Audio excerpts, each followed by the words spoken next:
The stars outside the observation window looked the same as they did 3 years ago, when Park Yuna first stepped onto the UES horizon. Back then, she had been nervous and excited. Now she was just tired. Tired of being invisible. Tired of eating alone. Tired of walking through corridors where people looked right through her like she was made of glass. Yuna was small. She stood barely 5 feet tall, with thin shoulders and a face that people forgot the moment they looked away.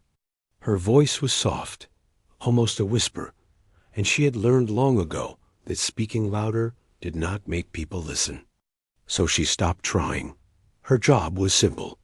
She sat in a small room filled with screens and listened to the universe. Deep space frequencies. Radio waves. Static that most people thought was meaningless noise. But Yuna knew better. There were patterns in the chaos. Messages hidden in the static. Secrets buried in frequencies that nobody else bothered to study. She had notebooks. Dozens of them. Filled with her handwriting. Alien signal structures. Encryption patterns. Mathematical sequences she had decoded during long nights when sleep refused to come. Nobody knew about these notebooks. Nobody asked what she did in her free time. Nobody cared. The horizon was a large ship. 3,000 crew members lived and worked inside its metal walls. Yuna knew the names of maybe 20 of them. Only one person knew her name in return. Han Ji-wo was a medic with bright eyes and a smile that could light up the darkest room. She had found Yuna crying in a storage closet during their first month on the ship. Instead of walking away like everyone else would have done, Ji-woo sat down beside her and said nothing. She just stayed. That was 3 years ago. They had been friends ever since. "You need to eat more," Ji-woo said, sliding a tray across the mess hall table. "You look like a ghost." Yuna picked up her chopsticks and poked at the rice. "I eat enough. Lies. Beautiful lies." Ji-woo leaned forward. "There is a party tonight in the recreation deck. Come with me." "No. You always say no." "Because I always mean no." Ji-woo sighed but did not push further. She understood Yuna better than anyone else on this ship. She knew that crowds made Yuna's chest tight. She knew that loud music made her head hurt. She knew that Yuna was happiest when she was alone with her screens and her notebooks, and her beautiful patterns. The ship's intercom crackled to life. Captain Kang Taiho's deep voice filled the mess hall. "Attention all crew. We have received orders from Earth Command. The horizon has been selected for a joint diplomatic mission with the Velkara Concordat. We will rendezvous with their delegation in 48 hours. This is a historic opportunity to strengthen relations between humanity and one of the galaxy's oldest civilizations. I expect everyone to represent Earth with pride and professionalism." The mess hall erupted in whispers. The Velkari. Everyone knew about them. An ancient coalition of alien species that had ruled their corner of the galaxy for 10,000 years. They had technology that made human ships look like toys. They had weapons that could crack planets in half. And they had opinions about humanity that were not exactly flattering.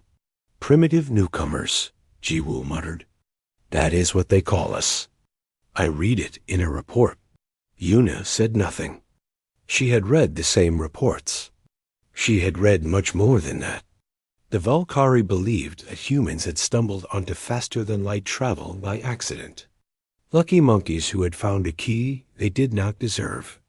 They tolerated humanity the way a giant tolerates an ant. With amusement. With contempt. 2 days later, the Valkyrie ships arrived. Yuna stood at the back of the observation deck with the rest of the lower-ranked crew. She was so far back that she could barely see the view screen. But she could hear the gasps as the alien vessels dropped out of hyperspace. There were 7 of them. Each one was larger than the horizon. Their hulls were black and smooth like polished stone.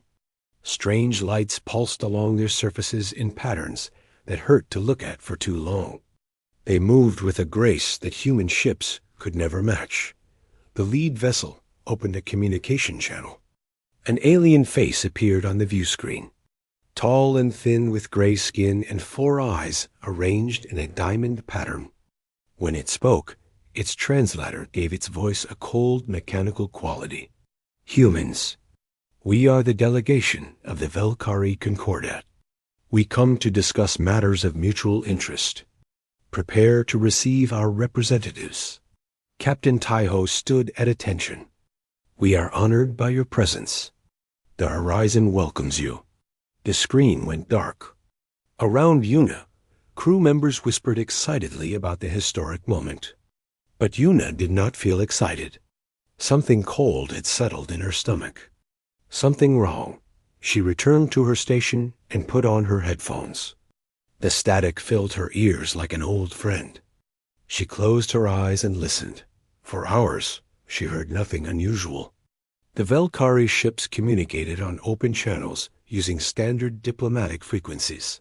Boring, predictable, safe. But then, just after midnight, Yuna caught something. A flicker.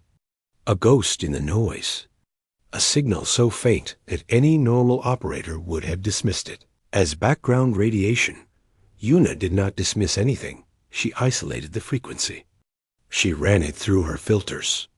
She pulled out her notebooks and began cross-referencing patterns. She had collected over 3 years of silent observation. The signal was tight beam, highly directional, bouncing between the Velkari escort ships in a pattern designed to avoid detection. And it was encrypted using a cipher structure that Yuna had seen before in her studies of Velkari military communications. Her hands began to shake. She worked through the night. Coffee grew cold beside her keyboard. Her eyes burned from staring at screens. But she did not stop. She could not stop, because the patterns were starting to make sense. The code was starting to break. By the time the artificial sunrise lit up the horizon's corridors, Yuna had her answer.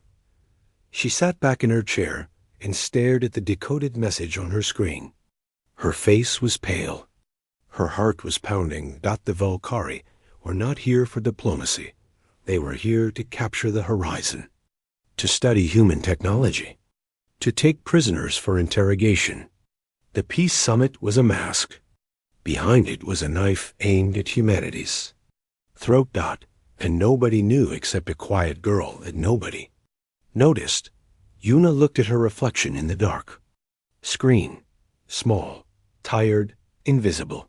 She had a choice to make. Yuna stared at the decoded message for a long time. The words burned into her mind like fire. Attack coordinates.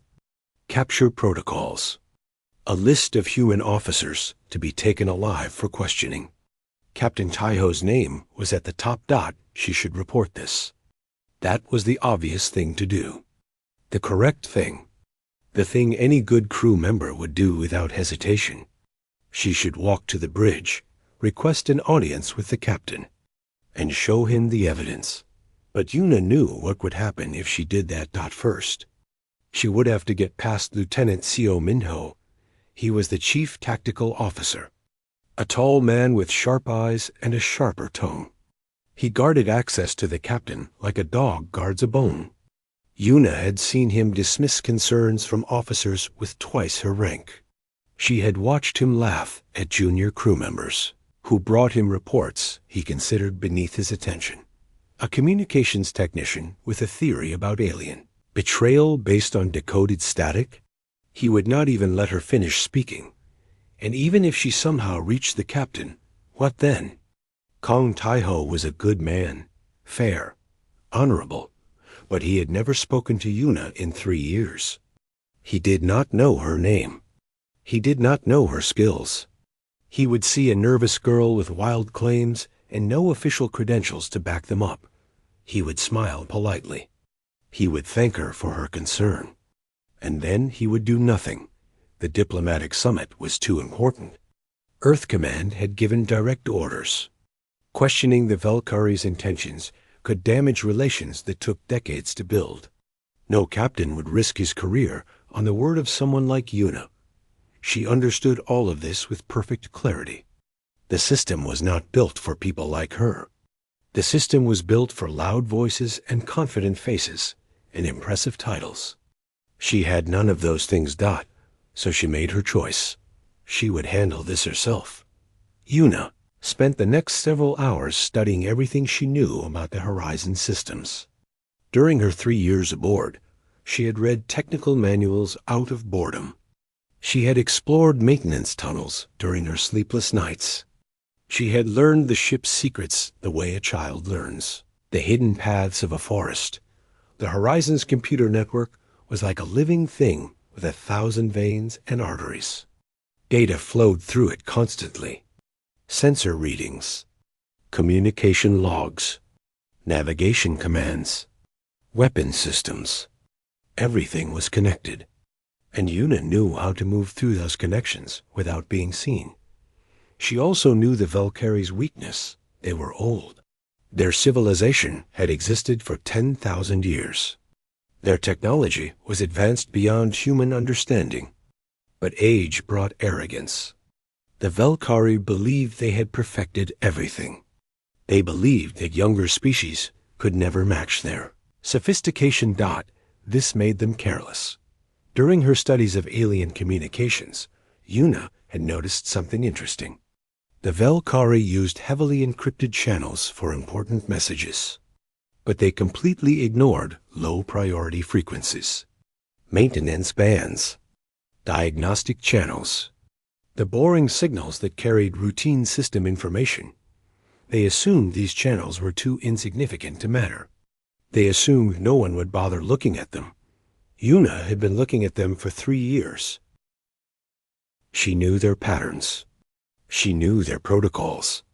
And she knew that those forgotten maintenance channels connected directly to the Valkyrie ship's core systems, a door that nobody was guarding. Una began to work. First, she created phantom signals, ghost echoes that would appear on the Valkyrie's sensors at the moment of attack, false targets that would confuse their targeting systems, make them hesitate, make them doubt what they were seeing. Second, she planted false communications in the Horizon's logs, fake reports that suggested the human ship had received warnings about Valkyrie treachery. If the attack failed, this would give Captain Taiho leverage in the aftermath, evidence that humanity had been prepared. Third, and most importantly, she began building a virus.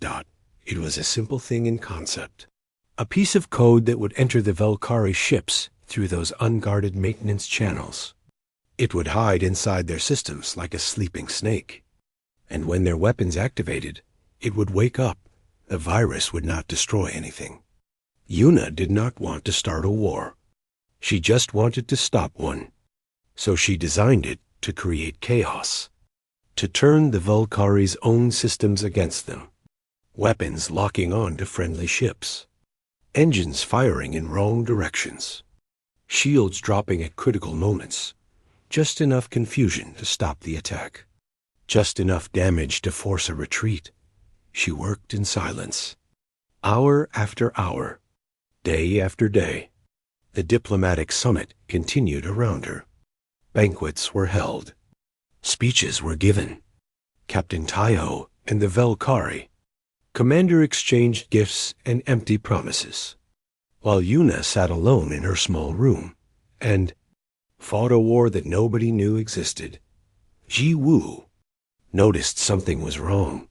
"You look terrible," she said on the second day. "When did you last sleep?" "I am fine." "You are lying. You always touch your ear when you lie." Una dropped her hand from her ear. "It is just a personal project. Something I am working on." Ji Woo studied her friend's face with worried eyes. "You can tell me anything. You know that, right?"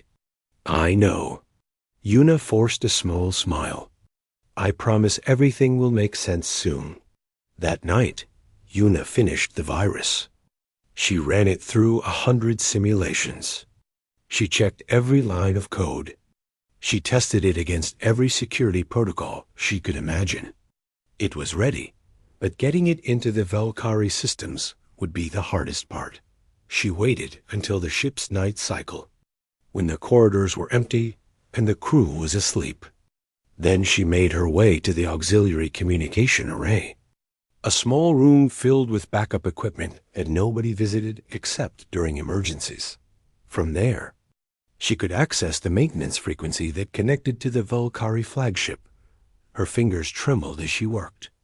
One mistake would trigger alarms. One wrong move would expose everything. The Valkyrie would know they had been discovered. They would attack immediately, and Yuna would die knowing she had failed.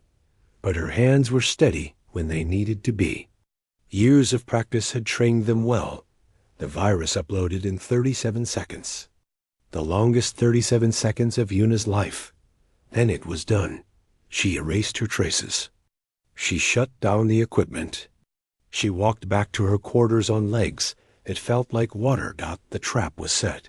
Now she could only wait and hope. She lay on her bed and stared at the ceiling. Tomorrow, or the day after, the Valkyrie would make their move. Their weapons would charge. Their ships would surround the horizon. And then her virus would activate. Either it would work, or everyone on this ship would die. Yuna closed her eyes. For the first time in 4 days, she slept. The final day of the diplomatic summit arrived with artificial sunlight and the smell of recycled air. Yuna woke from a dreamless sleep and lay still for several minutes. Her body felt heavy. Her mind felt strangely calm. Today, everything would change. She showered. She dressed in her plain gray uniform. She ate a small breakfast of rice and vegetables without tasting any of it. Then she walked to her station and began her morning routine as if nothing was different. Around her, the ship buzzed with excitement. The summit was ending. The Valkyrie delegation would depart soon. Everyone believed that history had been made. A new era of cooperation between humans and one of the galaxy's oldest civilizations. Everyone except Yuna. She monitored the frequencies. She watched the data streams. She waited. The morning passed slowly. Yuna answered routine queries from other departments. She filed reports that nobody would read. She drank coffee that had gone cold hours ago. Her notebook sat in her desk drawer, filled with secrets she could never share. Ji-Woo stopped by during lunch. "The farewell ceremony is tonight," she said, leaning against the doorframe. "Captain Tai-Ho is giving a speech. Everyone will be in the main hall." "I know. Will you come?" Yuna considered the question. Tonight. The attack would come tonight. When the crew was gathered in one place. When the ship's defenses were relaxed. When nobody was paying attention. "Maybe," she said. Ji-Woo smiled, but her eyes were still worried. "You have been strange these past few days. Like you are carrying something heavy. I am fine." There is that word again. Fine. Ji-Woo shook her head. "One day you will tell me what is really going on in that head of yours." She left. Yuna returned to her screens. The afternoon brought new activity on the Valkyrie communication channels. Encrypted bursts between the escort ships. Short and precise. Yuna recognized the pattern. Final coordination. Last-minute adjustments. The kind of chatter that happened before a military operation. Her virus was still dormant, sleeping inside the Valkyrie systems like a patient spider. It would only activate when their weapons came online. Until then, it was invisible. She checked her preparations one more time. The phantom signals were ready. The false communications were in place. Everything was set. Now she could only wait. The hours crawled by. The artificial sun moved across the sky panels. Crew members hurried through the corridors with excited faces and nervous energy. Yuna sat alone in her small room and counted the seconds. At 1900 hours, The farewell ceremony began. Yuna watched through the internal camera feeds. The main hall was packed with crew members in dress uniforms. Captain Taiho stood at the podium, tall and proud in his decorated jacket. Beside him, the Velkari commander loomed like a gray statue with 4 cold eyes. The speeches began. Words about friendship. Words about understanding. Words about a bright future between 2 great civilizations. Beautiful words. Empty words. Yuna turned off the sound. She did not need to hear Lies dot at 2,147 hours. Her screens flickered. She sat up straight. Her heart began to pound. The Velkari ships were changing formation. Slowly, carefully, spreading out around the horizon in a pattern that would cut off all escape routes. Their shields were powering up. Their weapon systems were warming. It was beginning. Yuna opened a private channel to the ship's sensor array. She could see everything now. The Velkari flagship was moving into attack position. Its main cannon was charging with deadly light. In the main hall, the ceremony continued. Nobody knew. Nobody suspected. And the alarms began to scream. Red lights flashed. Sirens wailed. The artificial voice of the ship's computer filled every corridor. Alert! Alert! Hostile action detected. All crew to battle stations. Yuna watched the chaos unfold on her screens. In the main hall, crew members scrambled in all directions. The Velkari commander's face twisted with cold satisfaction before the alien delegation was escorted away. Captain Taiho ran toward the bridge, shouting orders into his communicator. On the external sensors, the Velkari ships completed their formation. 7 predators surrounding 1 prey. Their weapons locked onto the horizon. The flagship's commander opened a communication channel. His 4 eyes gleamed with triumph. Human vessel, you are surrounded. Lower your shields and surrender your ship. Your crew will not be harmed if you cooperate. Resistance is meaningless. Captain Taiho's voice was steady, but Yuna could hear the fear underneath. This is an act of war. Earth Command will not stand for this treachery. Earth Command will never know what happened here. Your ship will disappear. Your crew will answer our questions. And humanity will learn its place in the galaxy. The channel closed. Yuna took a deep breath. The Velkari flagship's main cannon reached full charge. Energy crackled along its barrel. In seconds, it would fire. And then the virus woke up. Yuna watched through her screens as chaos erupted across the Velkari fleet. The flagship's cannon fired, but not at the horizon. The beam lanced across space and struck one of the escort ships, tearing through its hull like paper. Alarms blared on the Velkari bridge. Officers shouted in confusion. Their targeting systems were showing impossible data. Friendly ships registered as enemies. Empty space registered as threats. The escort ships began firing at each other. Their engines activated without commands, pushing them into collision courses. Their shields dropped and rose in random patterns. The perfect formation dissolved into a swirling mess of chaos. On the horizon's bridge, Lieutenant Minho stared at his tactical display with his mouth hanging open. What is happening? Captain Taiho demanded. I do not know, sir. Their ships are attacking each other. Their systems seem to be malfunctioning. All of them? At the same time? Yes, sir. All of them. The captain turned to the view screen. Outside, the Velkari fleet was destroying itself. 2 ships had already collided. Another was spinning wildly, with its engines stuck at full power. The flagship was desperately trying to regain control while its own weapons fired at random. Should we attack, sir? Minho asked. Taiho shook his head slowly. No, we do not fire unless fired upon. Whatever is happening to them, we are not responsible. But they were responsible. Or rather, one person was responsible. One quiet girl in a small room who watched the destruction she had created with tired eyes and a calm heart. The Valkyrie commander sent one final transmission. His face was twisted with rage and confusion. "What have you done, humans? What kind of weapon is this?" Captain Taiho answered honestly. "We have done nothing. We have no weapon capable of this." The channel cut off. The Valkyrie fleet began to retreat. Their damaged ships limped away into hyperspace one by one, leaving debris and confusion behind. The horizon was safe. Yuna leaned back in her chair. Her hands were shaking. Her eyes were wet. But she did not cry. She did not celebrate. She just sat in silence while the ship erupted in cheers around her. Nobody came to thank her. Nobody knew her name. Nobody would ever know what she had done, and that was exactly how she wanted it. The horizon drifted through space like a survivor after a storm.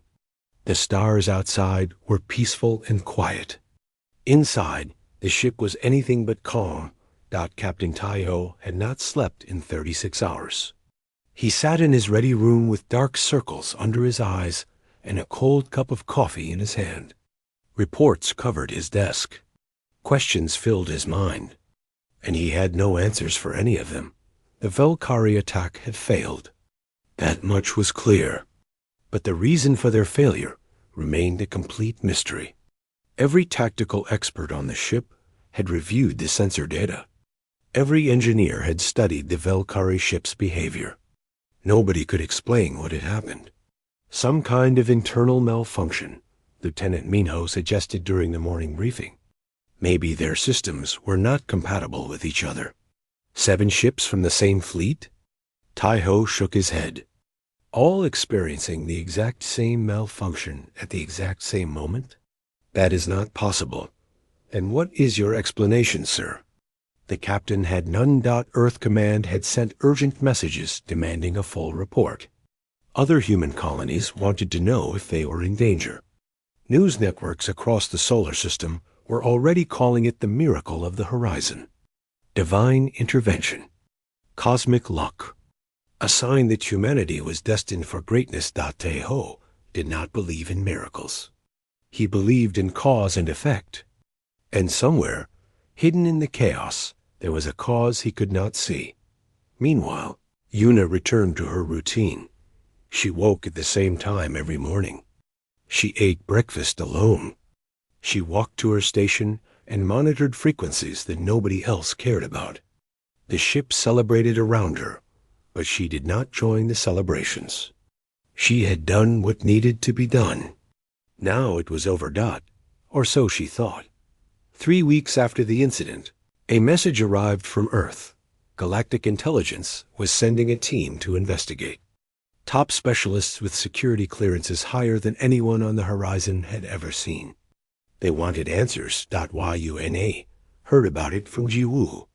They are tearing the ship apart, her friend said. Checking every system. Interviewing every crew member. Someone said they found traces of unauthorized code in the Valkyrie wreckage. Yuna's heart stopped. What kind of code? I do not know. Some kind of virus. They are trying to trace where it came from. That night, Yuna could not sleep. She lay in her bed and stared at the ceiling while fear crawled through her like ice. She had been careful. So careful. She had erased her traces. She had covered her tracks. But maybe she had missed something. Maybe she had left a fingerprint somewhere in the digital void. The investigation continued for 2 more weeks. Yuna watched the intelligence officers move through the ship with hard eyes and cold questions. They spoke to engineers. They questioned tactical officers. They pulled apart computer systems and put them back together. And slowly, they found the trail. Started with a routine audit of the communication logs. Someone noticed a small discrepancy in the data timestamps. A gap of 37 seconds that could not be explained. They followed the gap to the auxiliary communication array. They analyzed the equipment. They found residual traces of a transmission that should not exist. Then they found the virus itself, hidden in the Velcare debris like a signature left by an artist. The code was elegant, clever, designed by someone who understood both human and alien systems.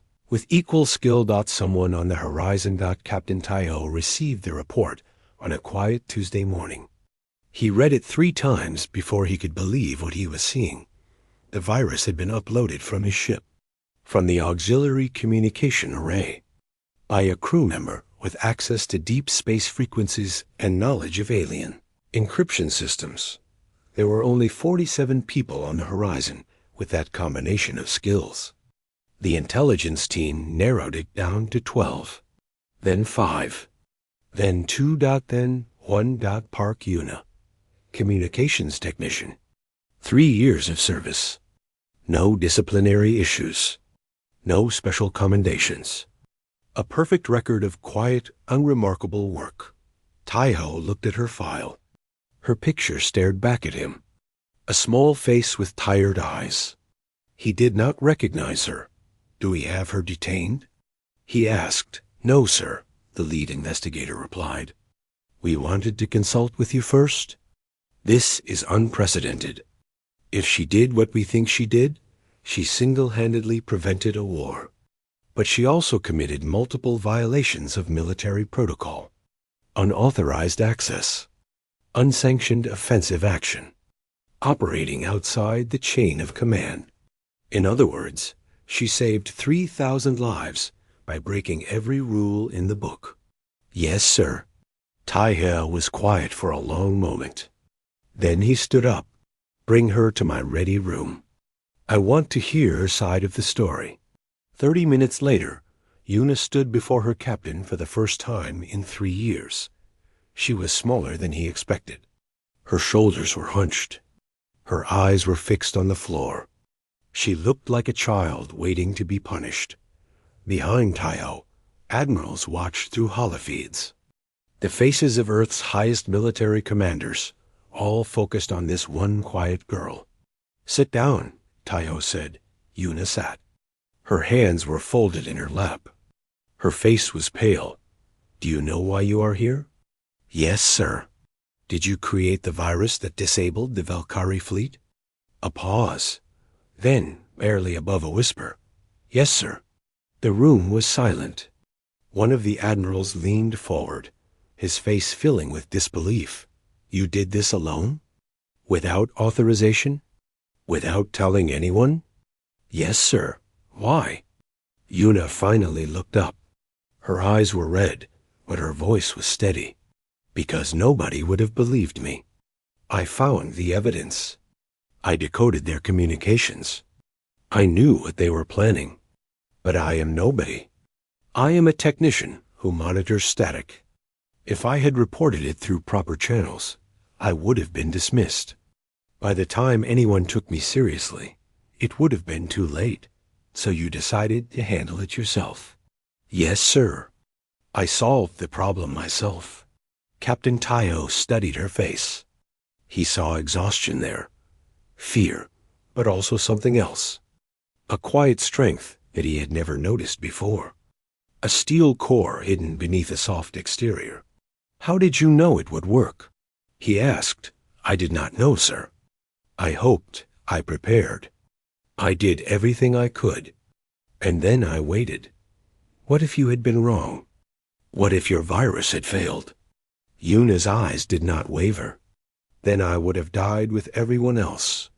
But at least I would have tried. The admirals exchanged glances. One of them laughed, a sound of genuine amazement. 3,000 lives, he said.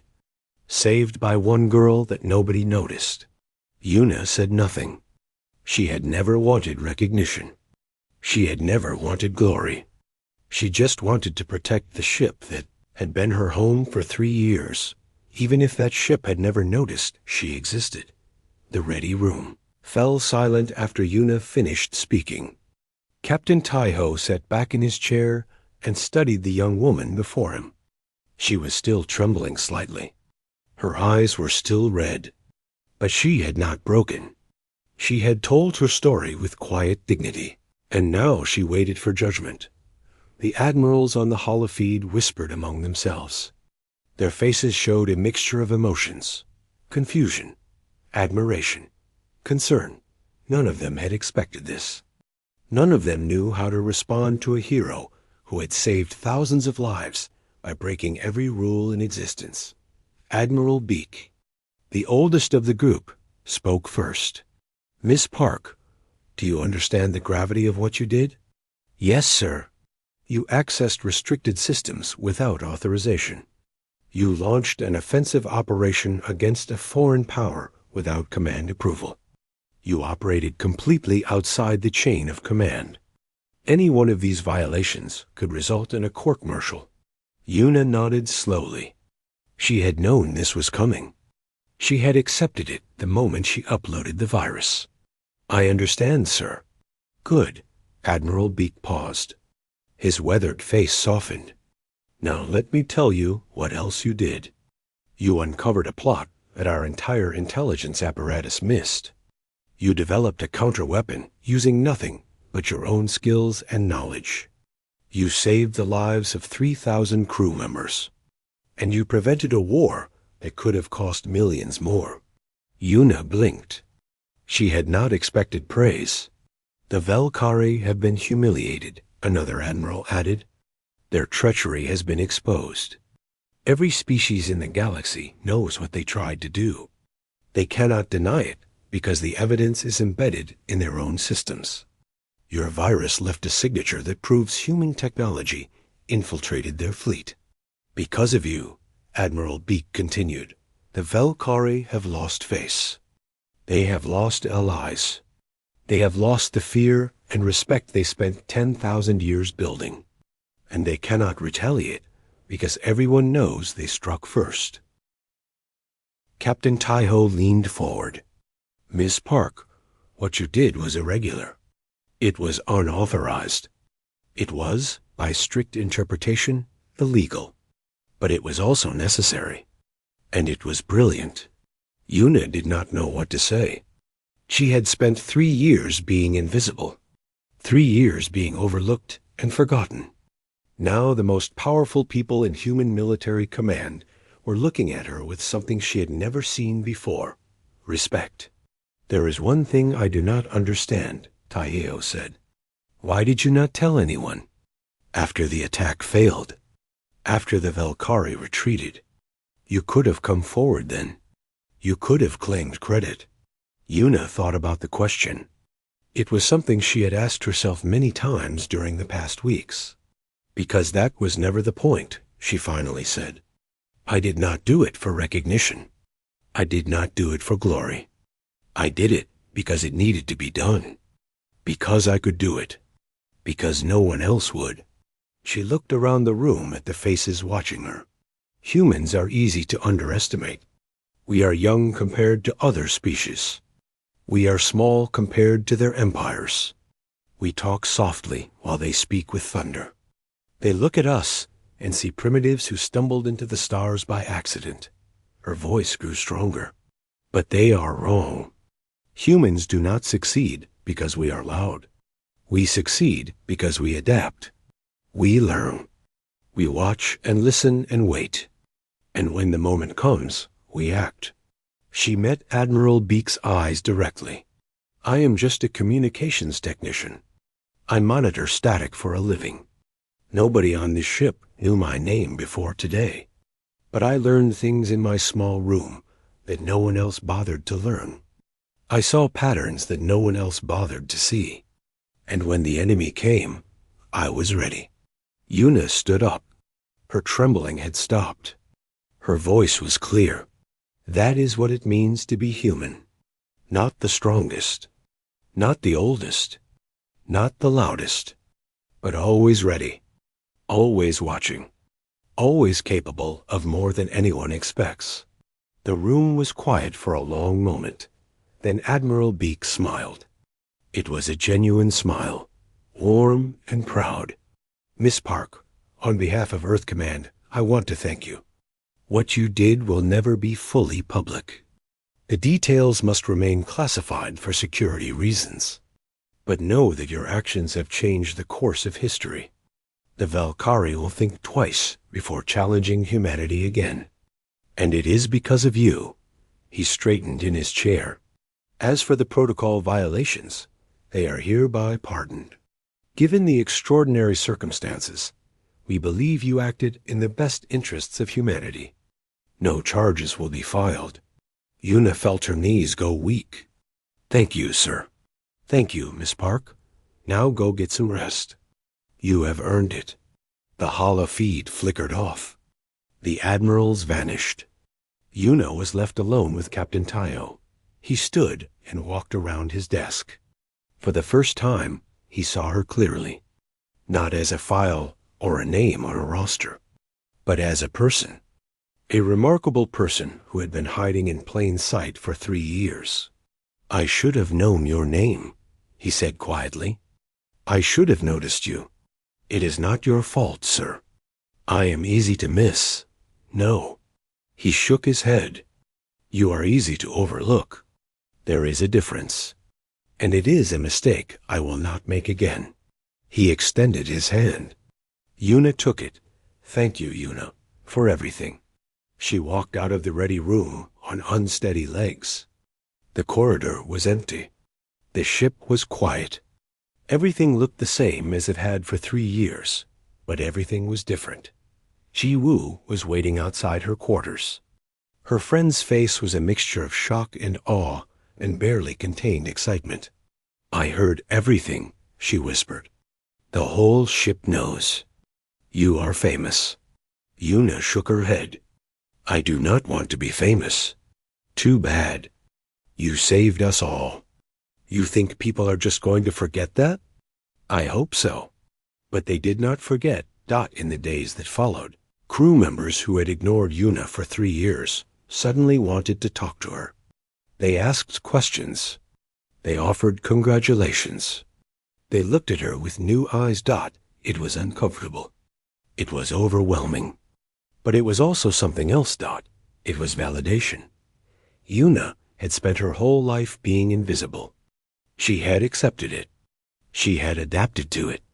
But deep down, in a place she rarely acknowledged, she had wondered if she mattered. If anyone would notice if she disappeared. Now she knew the answer. She mattered. She had always mattered. She just needed the right moment to prove it. 6 months later, Una received a new assignment. A position on Earth's first dedicated intelligence vessel. A ship filled with specialists and analysts and experts in alien communications. She would not be invisible there. She would be essential. On her last night aboard the Horizon, she stood at the observation window and looked out at the stars. The same stars she had watched 3 years ago. They looked different now. Brighter, closer, full of possibilities. The galaxy was vast and ancient. It was filled with species who had existed for thousands of years. They had seen empires rise and fall. They had watched countless civilizations come and go. And now they would have to make room for humanity. Not because humans were the strongest. Not because they were the loudest. But because they were always ready to surprise. Una smiled. She had been the quiet girl no one noticed. And she had changed everything. That was the human way.